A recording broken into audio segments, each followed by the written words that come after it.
प्रिय छात्र छात्राओं, कैसे हैं। मैं डॉक्टर धर्मेंद्र कुमाराम, सहायक प्राचार्य इतिहास, लक्ष्मी नारायण, रामेश्वर संस्कृत महाविद्यालय, जयदेव पट्टी, दरभंगा। मैं पुनः ऑनलाइन टीचिंग हेतु उपस्थित हुआ हूँ। आज मैं उपशास्त्री द्वितीय वर्ष के छात्र छात्राओं के लिए मध्यकालीन भारतीय इतिहास के अंतर्गत मुग़ल कालीन राजनीतिक इतिहास के तहत औरंगज़ेब, जो मुग़ल वंश का अंतिम शक्तिशाली शासक थे, उसके बारे में जानकारी प्राप्त करेंगे। बच्चों, जैसा कि हम लोग जानते हैं, मुग़ल वंश के अंतिम शक्तिशाली व योग्य शासकों में औरंगज़ेब था और औरंगज़ेब की मृत्यु 1707 ईस्वी में होने के पश्चात मुग़ल वंश के जितने भी परवर्ती शासक हुए, अर्थात औरंगज़ेब के बाद जितने भी मुग़ल वंश के शासक हुए, वे सभी के सभी अयोग्य थे। वह विलासमय जीवन व्यतीत करता था, जिसके कारण मुग़ल वंश धीरे धीरे पतन की ओर उन्मुख हुआ और अंततः उसका पतन हो गया।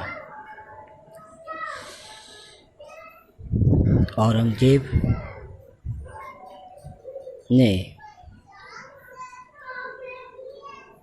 शाहजहां के मृत्यु के दौरान ही उत्तराधिकार युद्ध में या मुग़ल वंश की सत्ता पर विजय हासिल करने के लिए अपने चारों भाइयों के साथ युद्ध में शामिल हुआ और अंततः दारा शिकोह को बहादुरपुर के युद्ध, धर्मट के युद्ध, सामूगढ़ और खजुआ के युद्ध में परास्त करते हुए मुग़ल की सत्ता पर काबिज हुआ। औरंगज़ेब का पूरा नाम मुइज़ुद्दीन मोहम्मद औरंगज़ेब था। इसका जन्म 3 नवंबर 1618 ईस्वी को उज्जैन के पास दोहद में हुआ। औरंगज़ेब का विवाह 18 मई 1636 ईस्वी को दिलरास बानो बेगम नामक कन्या के साथ हुआ। दिलरास बानो बेगम रबिया बीबी के नाम से भी जानी जाती थी। वह फारस राजघराने की राजकुमारी थी। बच्चों, जैसा कि हम लोग जानते हैं, मुग़ल वंश के दो प्रमुख शासकों, हुमायूं जो बाबर का पुत्र था और अकबर के पिता थे, हुमायूं, तथा औरंगज़ेब का 2 बार राज्याभिषेक हुआ है। औरंगज़ेब का पहला बार राज्याभिषेक 31 जुलाई 1658 ईस्वी को हुआ और दूसरा बार उसका विधिवत रूप से राज्याभिषेक 15 मई 1659 ईस्वी को हुआ और इस प्रकार औरंगज़ेब दिल्ली के मयूर सिंहासन पर बैठा।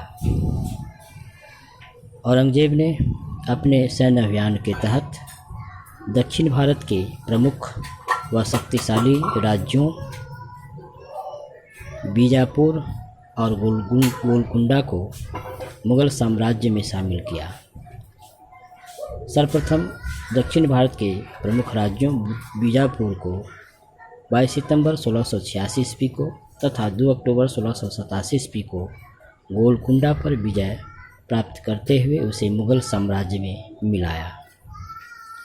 इसी प्रकार औरंगज़ेब ने दक्षिण भारत में शिवाजी के साथ राजा जय सिंह ने 11 जून 1665 ईस्वी को पुरंदर की संधि की और इस संधि के तहत शिवाजी को औरंगज़ेब अपने पास आगरा बुलाया और धोखे से उसे कैद कर लिया।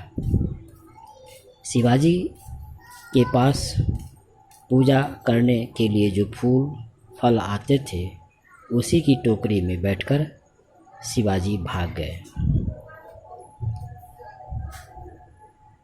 शिवाजी की मृत्यु जब 1680 ईस्वी को हो गई तो उसका उत्तराधिकारी संभाजी बने, लेकिन औरंगजेब ने 1689 ईस्वी को शिवाजी के उत्तराधिकारी संभाजी का कत्ल करवा दिया और इसके बाद ही मराठे तथा औरंगजेब के बीच शत्रुता बढ़ती गई। औरंगजेब दक्षिण भारत के राज्यों व अन्य राज्यों के साथ युद्ध में सदैव संलग्न रहता था, उलझा हुआ रहता था, जिसके कारण वह अत्यंत भागदौड़ के जीवन व्यतीत करता था और वह बीमार पड़ गया। अंततः 3 मार्च 1707 ईस्वी को औरंगजेब की मृत्यु हो गई।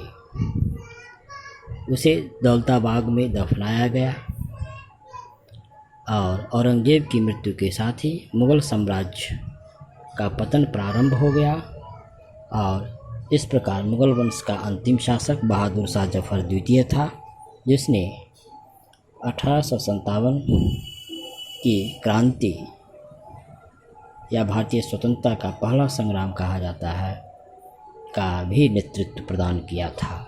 तो बच्चों, आज हम लोग औरंगजेब के बारे में जानकारी प्राप्त किए। धन्यवाद।